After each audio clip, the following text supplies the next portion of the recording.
अगर आपको या आपके परिवार में किसी में भी ऐसे लक्षण, ऐसे अनुभव आप महसूस करते हैं तो समझ लीजिए आपके घर में आपके सभी पारिवारिक सदस्यों के ऊपर पितृदोष है। जैसे दर्द उठना, कंधों पर भारीपन होना, रात को सोते समय झटके लगना, सपने में आप बार बार गिरते हैं, किसी को त्वचा रोग हो, किसी को नींद ज्यादा आती हो या नींद बिल्कुल भी नहीं आती हो, अगर सपने में सांप दिखाई दे, अमावस्या के दिनों में दिक्कत हो, सपने में पानी ज्यादा दिखाई दे, अपनी गर्दन के पिछले हिस्से पर एक अजीब सी सनसनी महसूस करना, घर में अशांति रहना, किसी न किसी व्यक्ति का सदैव अस्वस्थ रहना, घर में बीमारी पड़े ही रहना, हर वक्त आप दवाई खाते ही रहते हो, या आपके परिवार में कोई ना कोई सदस्य दवाई के ऊपर ही निर्भर है, बिना दवाई खाए वो चल ही नहीं सकता। अगर किसी व्यक्ति के यहाँ संतान नहीं है, परिवार में बढ़ोतरी नहीं हो रही है, संतान सुख नहीं मिल पा रहा है, आपका कोई काम सफल नहीं हो रहा है या सफल होते होते बनते बनते रह जाता है, काम 99% पूरा हो चुका है, 99.9% पूरा हो चुका है, लेकिन 0.1% की वजह से आपका बनता बनता काम बिगड़ जाता है, पूजा पाठ में मन नहीं लगता, उबासियां आती हैं, मन अशांत रहता है, 1 मिनट आप पूजा में बैठते हो, आपका मन तो करता है पूजा करें, भगवान का ध्यान करें, भगवान के आगे प्रार्थना करें, लेकिन आप बैठ ही नहीं पाते हो। 1 मिनट आप बैठते हो, अगले ही पल आपको कोई काम पड़ जाता है, कोई विघ्न पड़ जाता है, तो समझ लीजिए आपके घर पर पितृदोष की बहुत भारी छाया है। अगर घर में आय की अपेक्षा खर्चा ज्यादा हो रहा है, इनकम कम हो रही है, खर्चा ज्यादा हो रहा है, घर के लोगों के विचार आपस में मिल नहीं पाते, कोई कुछ सोचता है, कोई कुछ सोचता है, जो तीसरा पारिवारिक सदस्य है वो कुछ और सोच के आपको सलाह देता है, जब आपके विचार मिल नहीं पाते तो बहस होती है, तर्क वितर्क होता है, और यही बहस और तर्क वितर्क छोटे छोटे झगड़ों की वजह बनता है। जब घर में अपने परिवार में छोटे छोटे झगड़े शुरू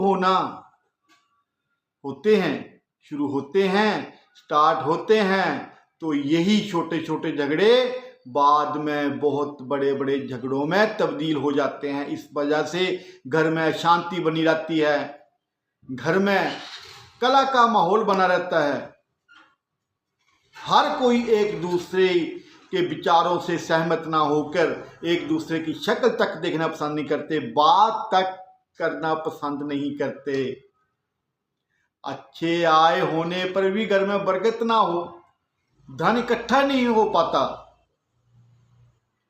संतान के विवाह में दिक्कत होती है, काफी उम्र हो जाती है बच्चों की, बच्चे वेल सेटल हैं, आपके घर में किसी तरह की कोई कमी नहीं है, घर बार परिवार हर चीज बहुत बढ़िया है, लेकिन फिर भी विवाह कार्यों में अड़चन आ रही है, शुभ मांगलिक कार्यों में अड़चन आ रही है, दिक्कतें आ रही हैं, बहुत आप मेहनत करते हैं, बहुत परिश्रम करते हैं, लेकिन फल बहुत कम मिलता है, बने बनाए काम बिगड़ जाते हैं, समझ लीजिए आपके यहाँ पितृदोष है। नमस्कार दोस्तों, जय श्री राम, राधे राधे। कैसे हैं आप सब? भगवान की कृपा और आशीर्वाद से आप सब अपने अपने निवास स्थान में कुशल मंगल से होंगे, और आप सब की कुशलता के लिए भगवान के श्री चरणों में हमेशा प्रार्थना करता रहता हूं। दोस्तों, पितृपक्ष शुरू हो चुका है, बहुत जिज्ञासा रहती है। सभी जानने को उत्सुक रहते हैं जिनको कि पितृपक्ष के बारे में कुछ पता नहीं होता कि आखिर पितृपक्ष होता क्या है, पितृदोष क्या है, पितृदोष के कारण क्या क्या परिणाम भुगतने पड़ते हैं और पितृदोष शांति के उपाय क्या होते हैं। पितृ या पितृगण कौन है? आपकी जिज्ञासा को शांत करने के लिए आज मैं आपको पितृदोष के कारण बताऊंगा, पितृदोष के उपाय बताऊंगा कि आखिर पितृदोष क्या होता है, किन कारणों से होता है और इससे बचने के लिए क्या क्या करना चाहिए। आप वीडियो के अंत तक बने रहें। आपको वीडियो अच्छा लगे तो वीडियो को ज़्यादा से ज़्यादा शेयर कीजिएगा और चैनल को सब्सक्राइब कीजिएगा। दोस्तों, पितृपक्ष 16 दिन की वह अवधि है जिसमें हम सनातनी लोग अपने पितरों को श्रद्धापूर्वक स्मरण करते हैं और उनके लिए पिंडदान करते हैं। इसे 16 श्राद्ध आदि कहा जाता है। पितृगण हमारे पूर्वज होते हैं, हमारे पूर्वज जिनके कारण हम हैं, जिनके कारण हमारा वंश चल रहा है, आगे बढ़ रहा है। हमारे पितरों का हमारे ऊपर ऋण है, क्योंकि कोई ना कोई उपकार हमारे जीवन के लिए उन्होंने किया है। उन्हीं के प्रभाव से, उन्हीं के कारण हम हैं। अगर वो नहीं होते तो हम नहीं होते। मनुष्य लोक से ऊपर पितृलोक होता है, पितृलोक के ऊपर सूर्यलोक होता है एवं इससे ऊपर स्वर्गलोक होता है। परिवार में जो व्यक्ति मृत्यु को प्राप्त होता है वो पितृ बन जाता है। जिस तरह हम यहाँ पर पृथ्वी लोक पर, भूलोक पर, मृत्यु लोक पर अपना कर्मों के हिसाब से भोग भोगते हैं, पितृलोक में हमारे पितृ वही भोग भोगते हैं जो हम उनके लिए दान करते हैं, तर्पण करते हैं, पिंडदान करते हैं। वो खुद से तो कुछ कर नहीं सकते, लेकिन जो हम उनके निमित्त करते हैं वो उनको प्राप्त होता है। आत्मा जब अपने शरीर को त्याग कर सबसे पहले ऊपर उठती है, आकाश की तरफ जाती है, तो सबसे पहले वो पितृलोक में जाती है।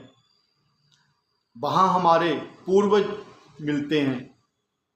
अगर उस आत्मा के पुण्य अच्छे हैं, उस आत्मा ने अपने कुल के लिए, समाज के लिए, देश के लिए, राष्ट्र के लिए, मानवता के लिए, इंसानियत के लिए, परमार्थ के लिए अच्छे काम किए हैं, जो धर्म कार्यों के रूप में जाने जाते हैं, तो हमारे पितृ जो होते हैं उस आत्मा को प्रणाम करते हैं और उस आत्मा का धन्यवाद करते हैं। उस आत्मा को इसलिए धन्यवाद करते हैं कि आपने हमारे कुल में जन्म लेकर हमें धन्य किया। आपका बहुत बहुत धन्यवाद हे पुण्य आत्मा, आपने हमारे कुल का नाम रोशन किया है। आपने अपने कर्मों से हम पितरों को गौरवान्वित किया है। पितृ खुश होते हैं और आशीर्वाद देते हैं। उस पुण्य आत्मा के साथ साथ जिस परिवार से वो गया है, उस परिवार को भी खुश रहने का आशीर्वाद देते हैं। हमारा परिवार आगे बढ़े, परिवार फले फूले, ऐसा आशीर्वाद पितरों की ओर से मिलता है।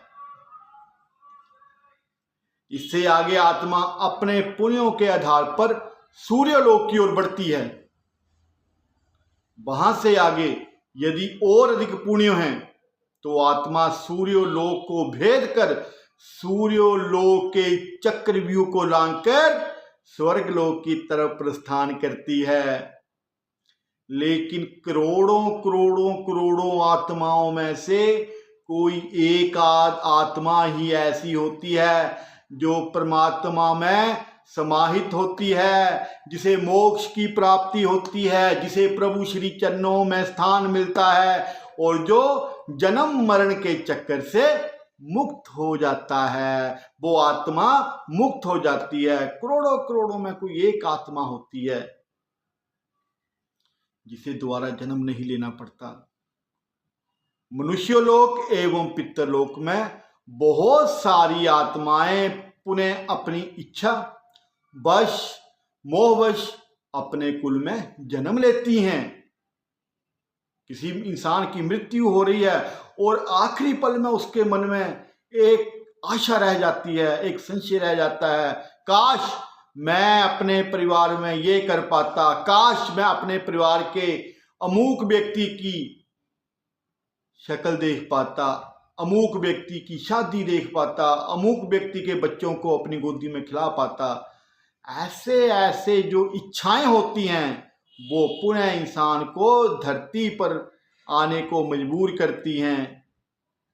किसी के अच्छे कर्म हैं, किसी के बुरे कर्म है, बुरे कर्मों का जो परिणाम है उसको भोगने के लिए भी आत्मा को नरक के दुख भोगकर पुनः पृथ्वी पर मृत्युलोक में आना पड़ता है। और जो आत्माएं अपनी इच्छा से मोह से फिर आती हैं उनका यहाँ पर उतना ही जीवन लिखा होता है जितना उनका पिछली मृत्यु के समय इच्छा रह जाती है। दोस्तों, अब जानते हैं पितृ दोष है क्या। आखिर पितृ दोष लगता कैसे है। हमारे ये ही पूर्वज सूक्ष्म व्याप्त शरीर से अपने परिवार को जब देखते हैं और महसूस करते हैं कि हमारे परिवार के लोग ना तो हमारे प्रति श्रद्धा रखते हैं, ना ही इन्हें कोई आपस में प्रेम है, स्नेह है, और ना ही किसी अवसर पर ये हमको याद करते हैं, ना ही अपना ऋण चुकाने का प्रयास करते हैं, तो ये आत्माएं दुखी होकर अपने वंशजों को श्राप देती हैं। उनको जब पीड़ा होती है तो अपने वंशजों को भी पीड़ा देते हैं, तरह तरह की यातनाएं देते हैं कि ताकि इनकी बुद्धि ठिकाने आए। इसे ही पितृ दोष कहा जाता है। जैसे हम कोई गुनाह करते हैं, पुलिस पकड़ के ले जाए, अंदर टॉर्चर रूम में जाके टॉर्चर करे कि बोल अब तू फिर से ये गुनाह दोबारा करेगा, तब तो जो गुनाहगार होता है मानता है नहीं, एक बार मुझे छोड़ दो, मैं फिर से ये गुनाह नहीं करता। लेकिन जब बाहर आता है 2-4 दिन, जब उसको कोई पीड़ा नहीं पहुंचती, समाज के रंग में रंग जाता है, फिर से वही गुनाह करना शुरू कर जाता है और फिर पुलिस उसको पकड़ती है, फिर उसको अंदर जाके टॉर्चर रूम में टॉर्चर करती है। ऐसा ही हमारे पितरों का होता है। पितर जब दुखी होते हैं तो वो हमें भी यातनाएं देते हैं। दोस्तों, पितृ दोष एक अदृश्य बाधा है। ये बाधा पितरों द्वारा रुष्ट होने के कारण ही होती है। पितरों के रुष्ट होने के बहुत से कारण होते हैं।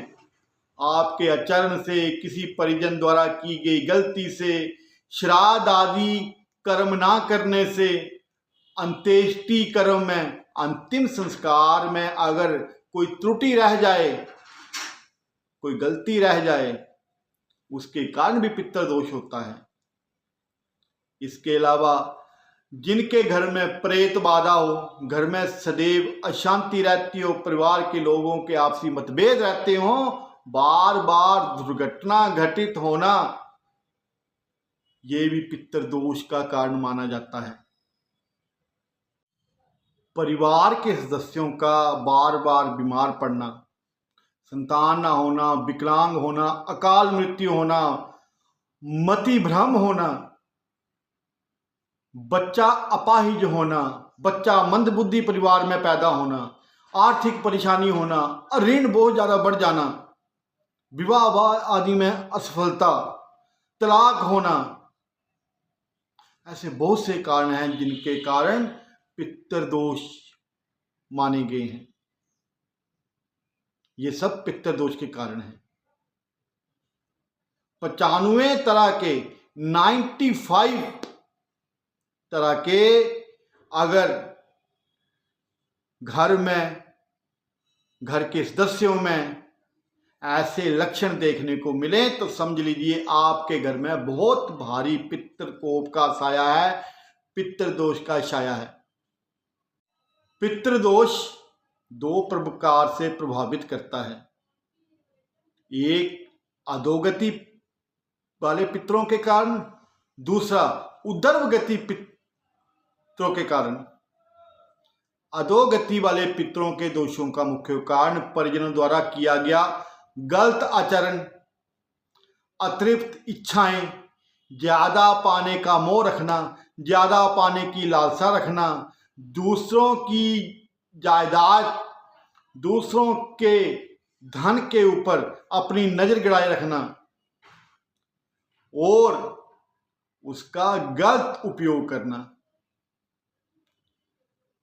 विवाह आदि कार्यों में परिजनों द्वारा लिए गए गलत निर्णय, परिवार के किसी प्रियजन को कष्ट पहुंचाना, आप परिवार की, अपने कुल की बेइज्जती करते हो, कुल के किसी सदस्यों का बाहर के लोगों से निंदा करते हो, ये पितृदोष का कारण है। इससे पितृ दुखी होते हैं कि हमारा अपना कुल ही अपने खुद का अपमान किए जा रहा है। ये चीजें जो होती हैं पितरों को बहुत निराश करती हैं। अपनी शक्ति इसमें पूरी लगा देते हैं परिवार को नकारात्मक फल देने में, और नकारात्मक फल जब मिलते हैं इनके परिणाम बहुत दुर्गम होते जाते हैं। इंसान लाचार हो जाता है, मजबूर हो जाता है। पितृ जो पारिवारिक सदस्य हो अपने पितरों का नहीं होता, अपने कुल का नहीं होता, अपने परिवार का नहीं होता, तो पितृ भी उसको कहीं का नहीं छोड़ते, वो दर दर दर दर भटकता ही रहता है। जो उदर गति वाले पितृ होते हैं सामान्यतः पितृदोष उत्पन्न नहीं करते, परंतु उनका किसी भी रूप में अपमान होने पर अथवा परिवार के पारंपरिक रीति रिवाजों का निर्वहन नहीं करने पर वह भी पितृदोष उत्पन्न करते हैं। हम अपने परिवार की मर्यादाओं को नहीं मानेंगे, परिवार की मर्यादाओं के अनुसार नहीं चलेंगे, नियम के अनुसार नहीं चलेंगे, तो वो पितृदोष उत्पन्न करते हैं। इनके द्वारा उत्पन्न किए गए पितृदोष के कारण व्यक्ति भौतिक एवं आध्यात्मिक उन्नति बिल्कुल भी नहीं कर पाता। करने की कोशिश करे तो बार बार विघ्न आते हैं, रुकावटें आती हैं। फिर चाहे कितने भी प्रयास क्यों ना किए जाएं, कितने भी पूजा पाठ क्यों ना कर लीजिए आप, कितने हवन यज्ञ क्यों ना करवा लीजिए, उनका कोई फल आपको नहीं मिलेगा। पितृदोष ये कार्यों सफल होने ही नहीं देते। पितृदोष के निवारण के लिए सबसे पहले यह जानना जरूरी होता है कि किस ग्रह के कारण किस प्रकार का पितृदोष उत्पन्न हो रहा है। इसमें आप जन्म पत्रिका और पितृदोष जन्म पत्रिका में लगन, पंचम, अष्टम और द्वादश भाव से पितृदोष का विचार कर सकते हैं। पितृदोष में ग्रहों के मुख्य रूप से सूर्य, चंद्रमा, गुरु, शनि और राहु केतु की स्थितियों से पितृदोष का पता लगाया जा सकता है। इनमें से गुरु, शनि और राहु की भूमिका प्रत्येक पितृदोष में महत्वपूर्ण होती है। इनमें सूर्य से पिता या दादा, चंद्रमा से माता या दादी, मंगल से भ्राता या भाभी, शुक्र से पत्नी का विचार किया जा सकता है कि शुक्र दोष है या नहीं। इसी कारण देखने में भी आता है कि ऐसे लोगों का पूरा परिवार जीवन भर नहीं बच पाता है। वंशहीनता, संतानों का गलत संगति में पड़ जाना, परिवार के सदस्यों का आपस में वैचारिक मतभेद बने ही रहना, परिवार में असाध्य रोग बढ़ते रहना। आप कितना भी इलाज कराइए, आपके रोग का उपचार हो ही नहीं पाएगा। आपको शरीर में कष्ट होगा, लेकिन जैसे ही आप डॉक्टर के पास जाएंगे, डॉक्टर ये बोलेगा आपकी टेस्ट रिपोर्ट तो नॉर्मल आ रही है, आप में तो कोई कमी नहीं है, आप में कोई वहम हो गया है, आपका शरीर बिल्कुल तंदुरुस्त है, लेकिन आपको पता है कि आप किस कष्ट में हैं।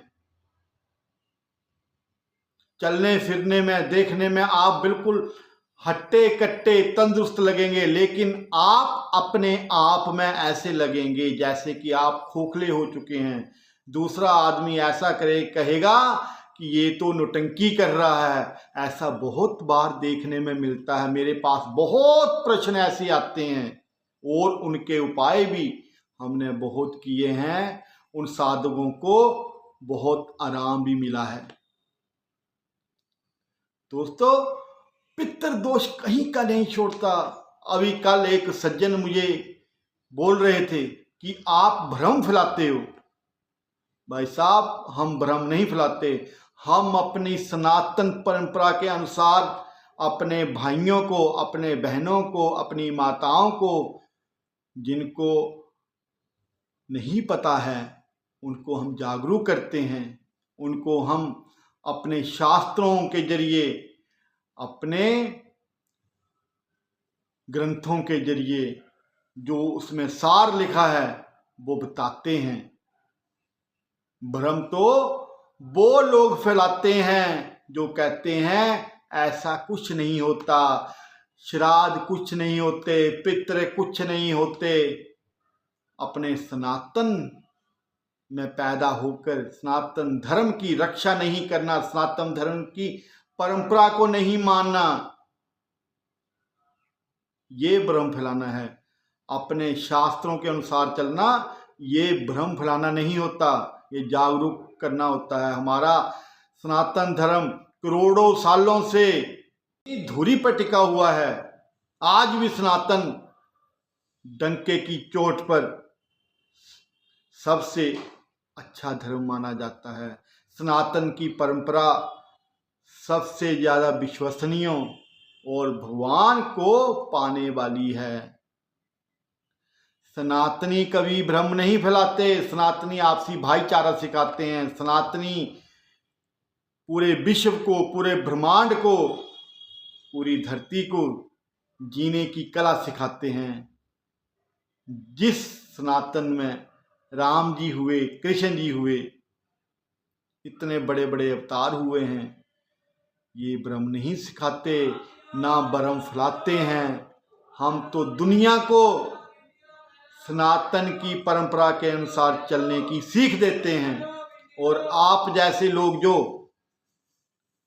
नवरात्रों को जब आते हैं, श्राद्ध आते हैं, नवरात्रे आते हैं, दिवाली आती है, दशहरा आता है, भैया दूज आता है, राखी आती है, दिवाली आती है, लोहड़ी आती है, बैसाखी आती है, कोई भी हिंदू त्योहार आप ले लीजिए, यही लोग सोशल मीडिया पर अपने अपने त्योहारों का मजाक उड़ाते हैं।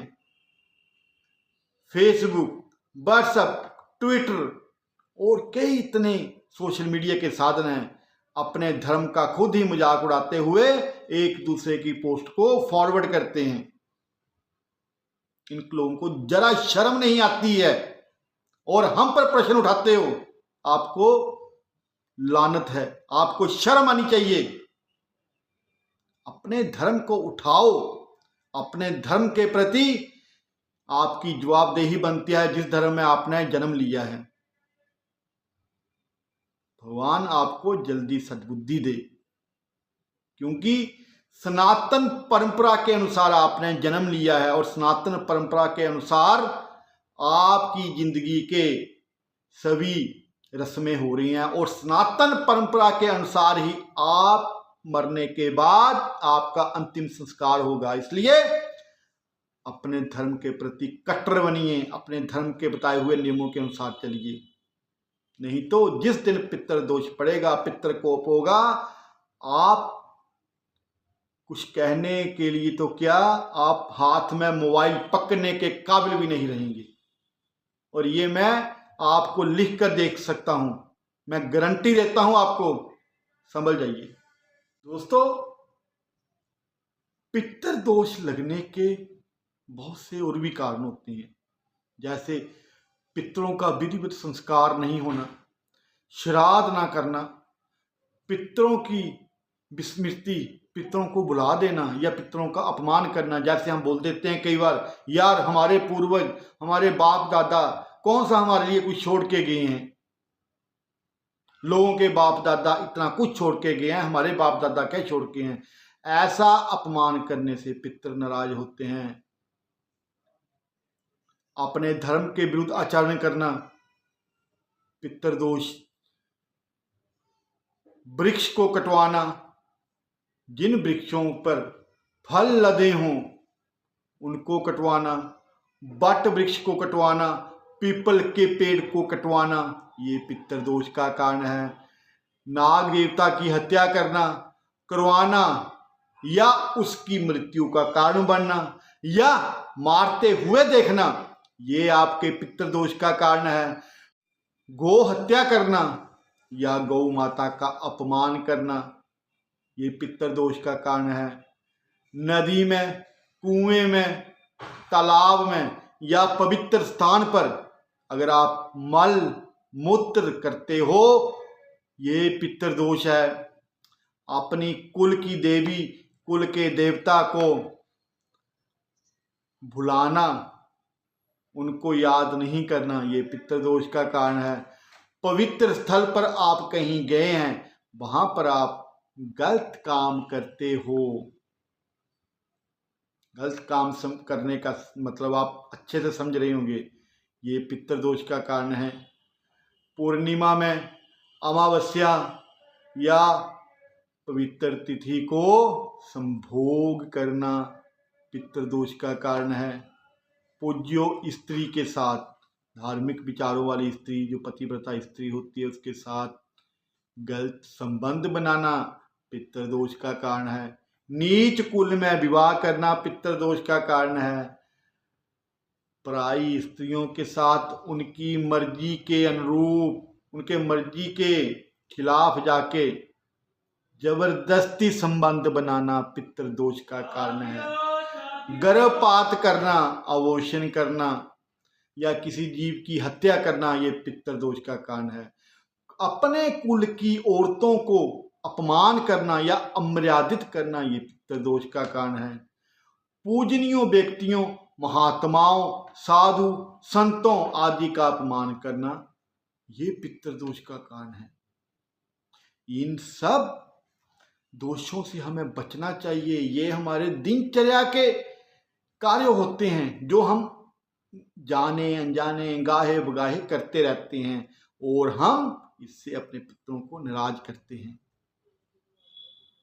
ऐसे काम करने से हमें बिल्कुल बचना चाहिए। अब आते हैं पितृदोष का उपाय क्या है। जो इतना कष्ट हमें भोगने को मिलता है, आखिर इतने दोषों का उपाय क्या है? कैसे हम अपने पितरों को खुश करें, कैसे हम अपने पितरों का आशीर्वाद प्राप्त करें, कैसे हम अपने पितरों को खुश करके अपने परिवार में बढ़ोतरी कर लाएं और अपने जीवन को खुशहाल करें। दोस्तों, सबसे पहले श्राद्ध पक्ष में तर्पण, पिंडदान करना, श्राद्ध करना। दूसरा, पंचमी, अष्टमी, नवमी, चतुर्दशी, अमावस्या और पूर्णमासी को पितरों के निमित्त अपने पितरों का ध्यान करते हुए दान करना। गरीबों में दान कर दो, किसी जरूरतमंद को कर दो, किसी गरीब लड़की की शादी के लिए कोई ना कोई मदद कर दो, अपनी इच्छा अनुसार भी और अपनी समर्थ अनुसार, जितनी आपकी हैसियत है। मानो आपके पास 10 रुपए हैं तो आप 1 रुपए की मदद करते हैं, अपने पितरों के नाम से पितर खुश हो जाते हैं। अगर आप रोजाना हर दिन अपने घर में गीता का पाठ करें, पूरी गीता ना हो पाए तो गीता के 7वें अध्याय का पाठ नित्य करना चाहिए। इससे पितरों को शांति मिलती है। पितरों की आत्मा को कष्ट पहुंच रहा हो तो वो कष्ट उनके सुख में बदल जाता है। भागवत सुनने से पितरों को बहुत शांति मिलती है। भगवान का आशीर्वाद, भगवान की कृपा उन तक पहुंचती है। पीपल की पूजा और उसमें मीठा जल तथा तेल का दीपक नित्य जलाना चाहिए। पीपल की परिक्रमा करने से पितृदोष दूर होता है। श्री हनुमान बाहु का पाठ करना, रुद्राभिषेक करना और देवी पाठ नित्य करने से पितृदोष दूर होता है।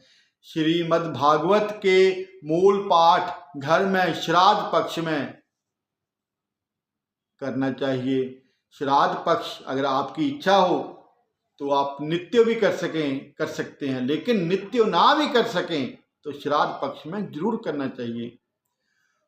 गाय को हरा चारा खिलाने से, पक्षियों को 7 तरह का अनाज खिलाने से, कुत्तों को रोटी और चींटियों को आटा डालने से पितृदोष दूर होता है। ब्राह्मणों को, कन्याओं को भोजन करवाना चाहिए, इससे पितृदोष दूर होता है। सूर्य देवता को नियमित रूप से तांबे के पात्र से जल चढ़ाना चाहिए, इससे पितृदोष दूर होता है। हर रविवार को घर में अपने अपने पारिवारिक सदस्यों को इकट्ठा करके सभी लोग गायत्री मंत्र का पाठ करें और गायत्री मंत्र की आहुति यज्ञों में डालें तो पितृदोष शांत होता है और परिवार के ऊपर पितरों का आशीर्वाद हमेशा बना रहता है, जिसके कारण परिवार में बढ़ोतरी होती है, खुशहाली आती है। दोस्तों, ये लक्षण थे जो आपको बताए पितृदोष के, कैसे होता है, क्या कारण से पितृदोष लगता है, ये भी आपको बताया और आपको पितृदोष से दूर होने के, पितृदोष दूर करने के उपाय भी बताए। आप वीडियो पूरा सुन के ऐसे उपायों को करेंगे, सब उपायों को करेंगे, आपके परिवार से पितृदोष दूर होगा और जीवन खुशहाल होगा। आपको वीडियो अच्छा लगे इसको ज़्यादा से ज़्यादा शेयर करना और चैनल सब्सक्राइब नहीं किया तो चैनल को सब्सक्राइब करना। भगवान श्री हरि विष्णु की, प्रभु श्री राम की, भोले बाबा की कृपा आप सब पर हमेशा बनी रहे। जय श्री राम। राधे राधे।